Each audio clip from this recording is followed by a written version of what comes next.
What's up guys, welcome back to the channel. So in this simple tutorial I wanted to answer back some guys on the channel. So on the last video I created a video showing you how you can use the news API, and we're using a search engine. We created a simple search engine to search for the news, and Trapping Machine commented saying, can you make the news appear without searching or without search? So you need, when the user comes on the page, they display some preloaders and they show the news to the user, and someone said he can't wait for that video, and that day is today. I'm going to be showing you how you can easily fetch news from the news API and display it on your page without searching. And this is a simple live example. When the user comes on this page, let's say it's loading, they will display that preloader and we get back the news. So there is nothing like searching. We need the user to land on the page and we get some news for the user.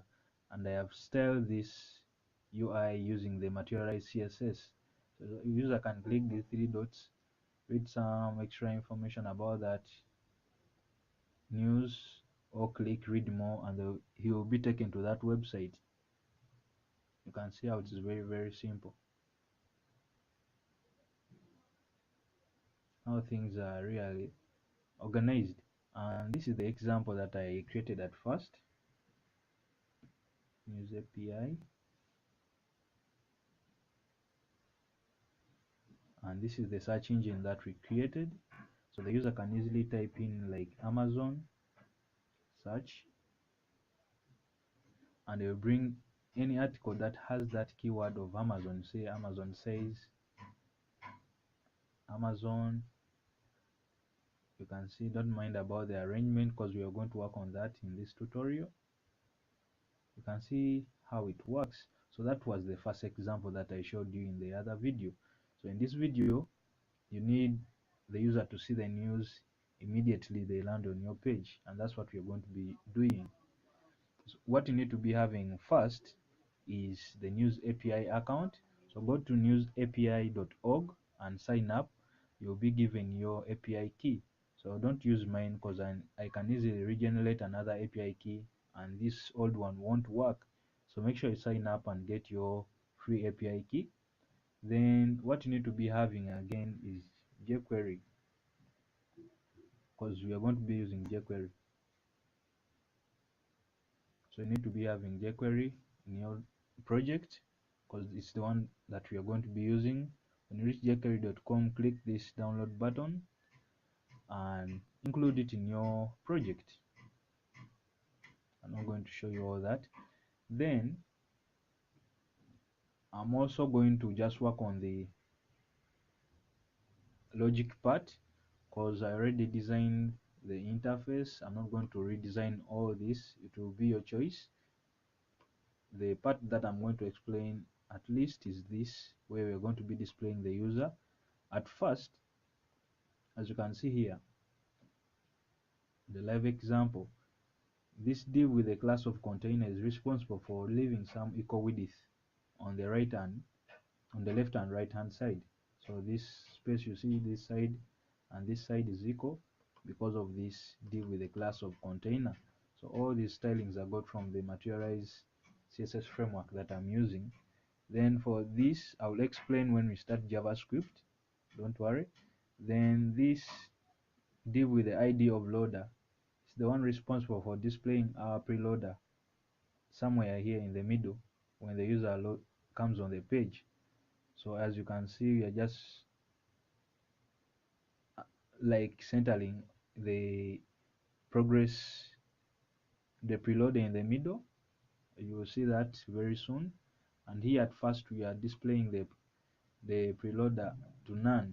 We don't want the user to see it immediately they come on the page.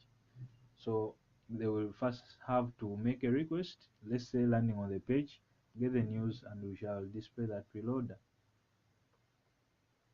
So with all that said, as I said, you should be having jQuery included in your project. Then you should be this one is not compulsory because it's the one I'm using to style my interface. So majorly what you need is jQuery. only. The rest is yours. What you're going to do first is listen for the document load, and by that in jQuery just write document, then we say dot ready,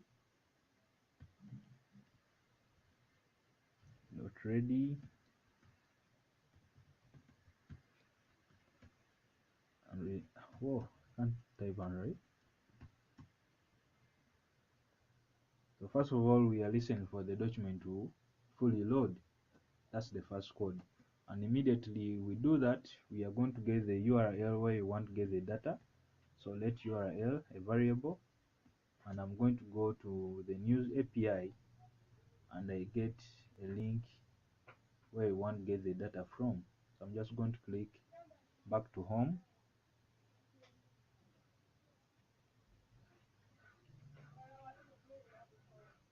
Then there are some free articles here.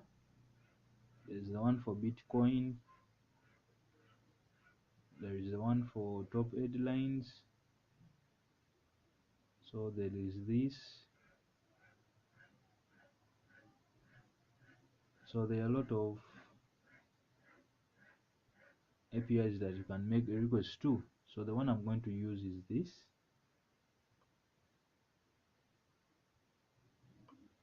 I'm going to make this copy and include it in our project. So that's the URL that we are going to be using. By default, it comes with my API key. So that's the URL that we are going to use. Then with that, we are just going to make now the Ajax request. So we are going to do $.ajax,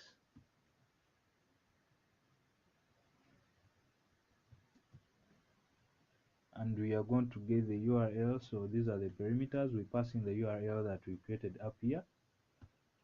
You can see. So the URL, we are getting this. Instead of typing the whole URL here, we put it in the variable. Then we are also going to specify the method, and our method is going to be a get method. So we are getting news from the API. Then also the data type that is going to be returned to us, it is in JSON format. As you can see here, they are returning an array with objects. So this is brought back in a JSON method or data type. Then with that, we are going to listen for the before send. So the before send, when the user comes on this page, when they come on the page, we want to display the preloaders to them. So that's the before send. Before we send the request, we need to display some preloader to the user. So we use the before send function. So we say before send, colon here, before send, then we want to display the preloader to the user. So we are going to target that area. So target this div. Remember, at first we set it to none, display to none. So here we shall just say dot progress. So we are targeting that class, and we say show. So before send, before we make a request to the server, we need to show that preloader to the user. And then when everything is complete, remember I did this in the previous tutorial, so make sure you first watch the first tutorial because I explained a lot. So before send, we shall display the preloader to the user. Then when the request is complete, then we just need to get this progress preloader and we hide it when the request is complete, whether they give us back the error or success message. So we need to hide it when the request is complete.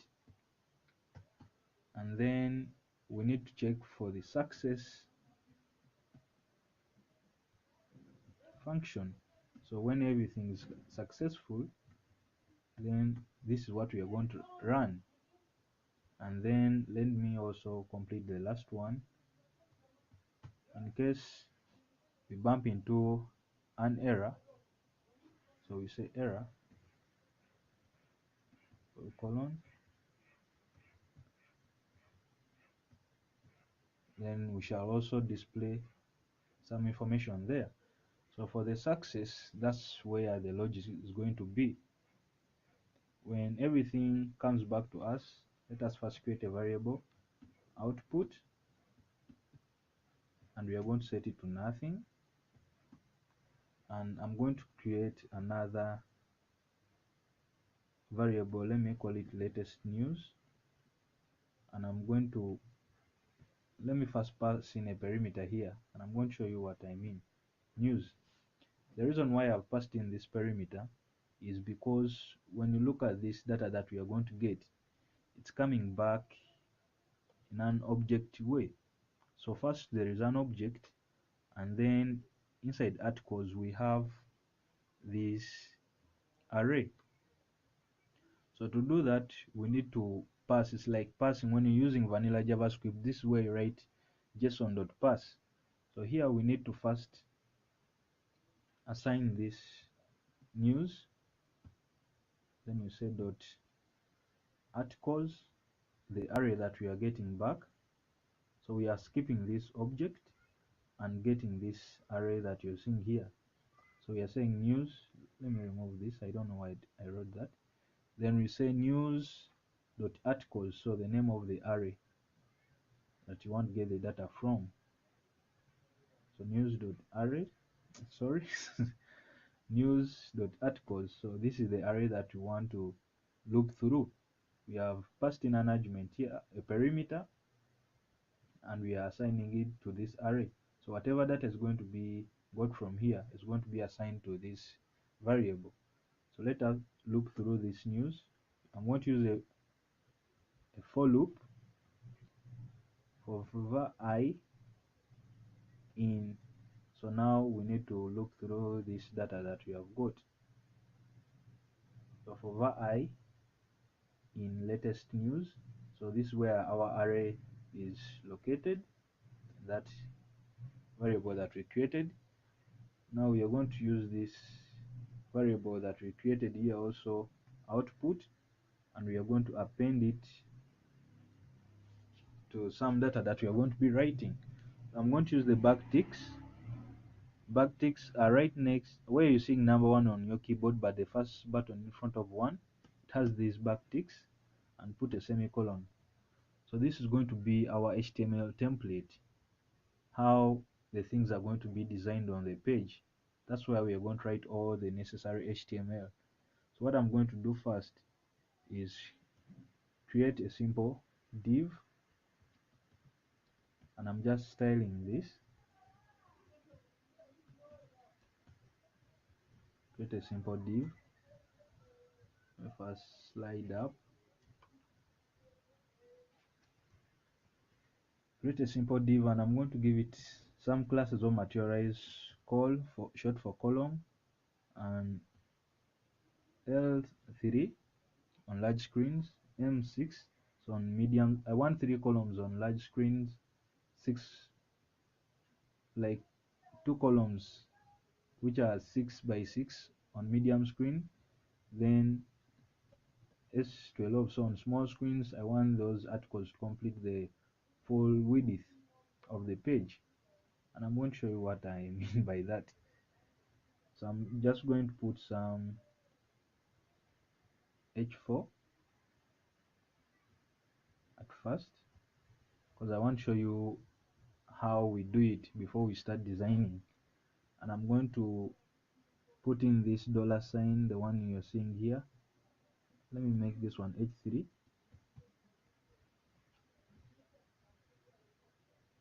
and put the $sign, sorry, curly brackets. And here, this is when we bring in this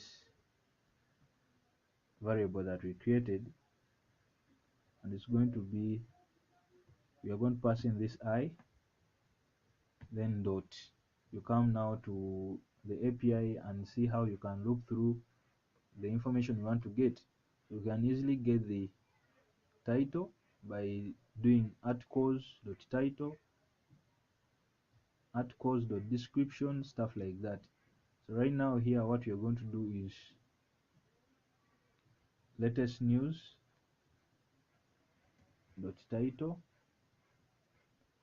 and let us first display that news to the user. So we are going to go outside the loop, which is here, and say if this output, the variable we created, if that output is not equal to nothing, then we are going to display to the user. So we are going to target this div with the ID of news results. So we are going to target that area, news results, and we say .html, and we want to pass in this output that we generated in the loop. Let us first refresh the page and see if we are getting back some data. As you can see, yeah, and we are getting back some data. So you can see how it looks funny right now, but that's it. You can see now that's the simple logic. You can easily get data. You just need to listen to the document when it's ready and then fetch whatever you want. I guess I have answered you right now, because the rest is going to be designing. You can see how very simple it is. Let me turn this to H6. I hope I never wasted your time. I've shown you how it's done. You can see these are the different articles.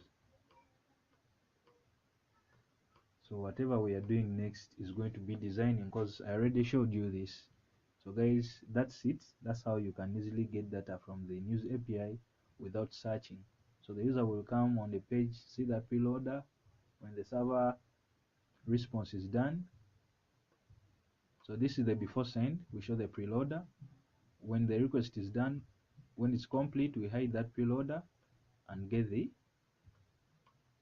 message back. So in case we run into an error, we shall just get that area still, and we just put what we want.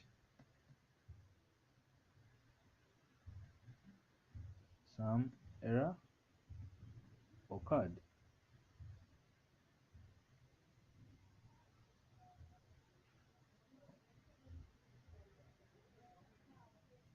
Some error occurred.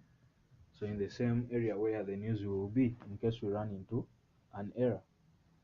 The rest is going to be designing, as I said, so stick around if you want to see how I first design the input or the output, sorry, the one you set first. So we are going to design this, and I'm going to be using the materialize CSS cards. First, I'm going to create a div here with a class of card. It's going to be variable.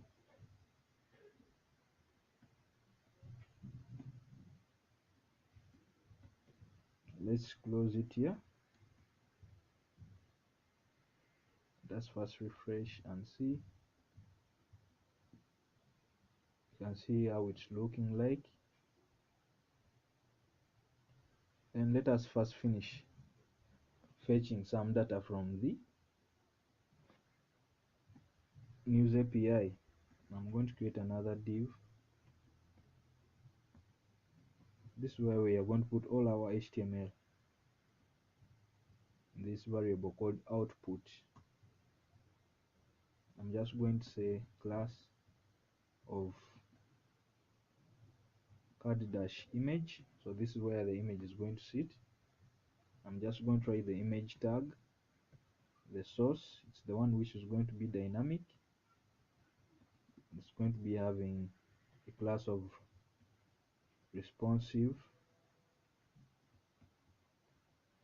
img,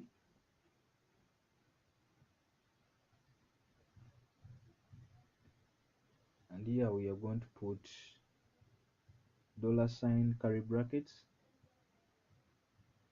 latest news, then the one we are using to iterate through the loop dot, then you go to the API and get the URL image. So URL to image, you copy this and paste it there. Refresh the page.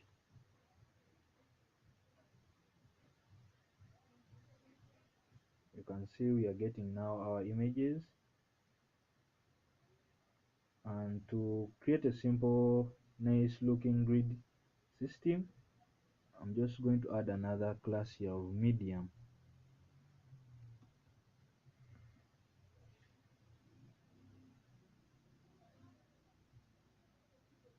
And I hope they are now aligned the same way that you saw at first. So this is going to be, the title is going to be inside the div.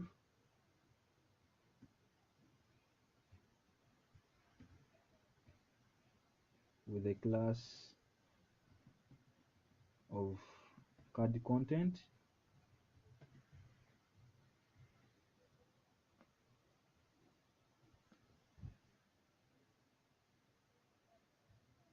Stuff like that. Then let us also create the one you start first of div.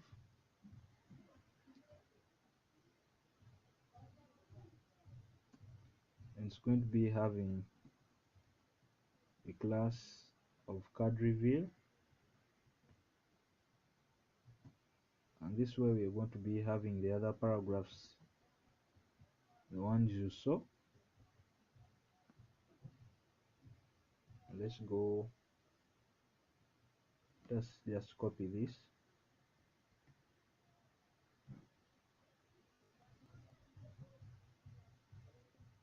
Let's say dot content or description.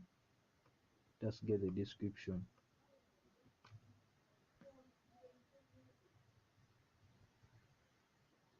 Oh, let's description. And lastly, we create a div.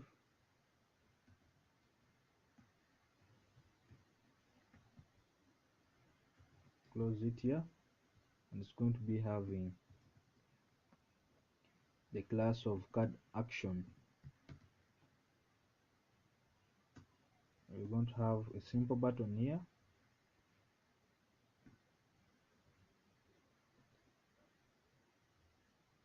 Let me see. It's going to be a link for reading more. It's going to have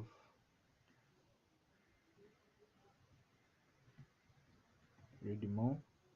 It's going to be having a class of btn till. Let's just put till btn, sorry, then curly brackets, and we're just going to copy this. Oh, and it's going to be the URL that where the news is. So this URL,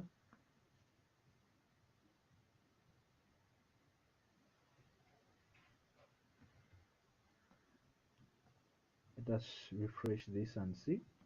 Remember, I already showed you this in the previous tutorial. So here we're just designing. You can see when the user clicks this, he will be taken to that website. Right now they are taking us to that website. We need the user to open a new tab. So to do that, we just add an attribute here called target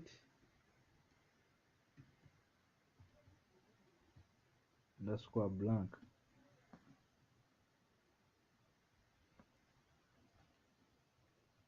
So when the user clicks this, a new tab will be opened up. You can see how it is very simple. Now let me show you how you can review the extra content on the page. What you're going to do is come to the content area here, and we're just going to put a simple span tag.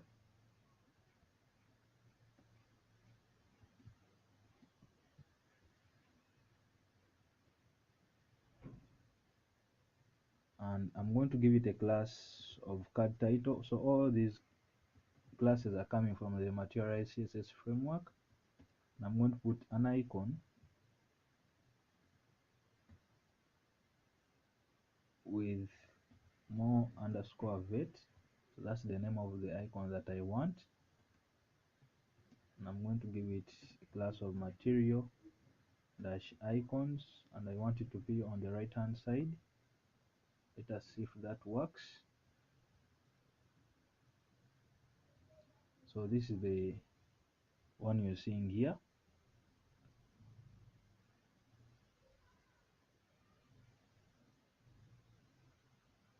Hope that's it.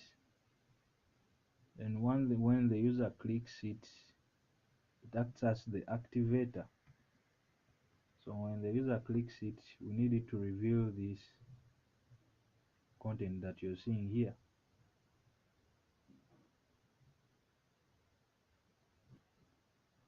So when the user clicks it, they reveal now this div that you're seeing here with the card reveal class. You can see. So let us put also the close button on this, so when you're done reading, you can easily click that close button. And that's very simple. You just come here in the card reveal.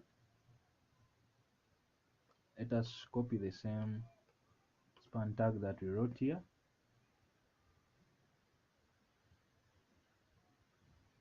Let us remove this class of activator, and we just put a close name there. Refresh. So when the user clicks that, we get that X button for closing.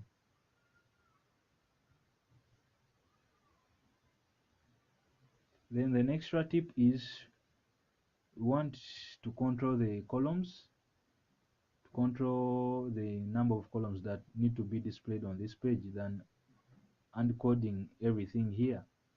So we are going to create our simple variables here. You can even put them down here. So we are going to create some simple variable. Let's say post limit, so the limit of posts that we want on the page. Let's say I want 3. Then I'm going to create another variable called materialize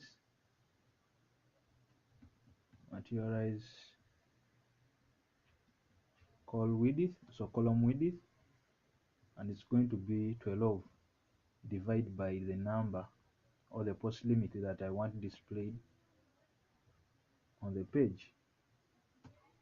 And with that, now we are going to be able to control this number of columns on large screens. So we can just put our dynamic data there. So what I've said, I need 3 columns on every line. Let us see if that works.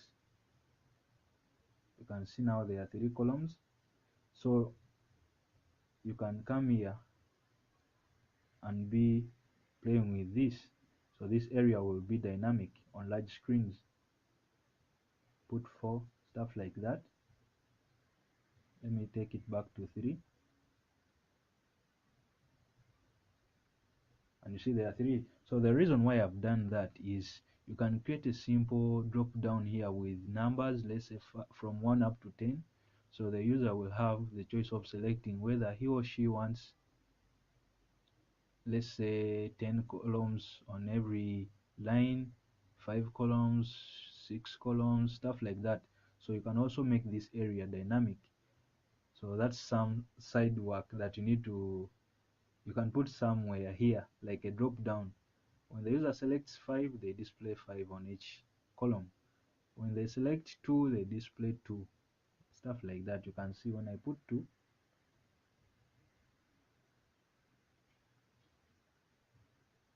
can see they are displaying 2.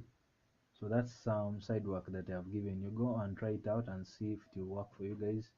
Subscribe to the channel if this tutorial was useful to you, and I'll be seeing you in the next tutorials. Peace.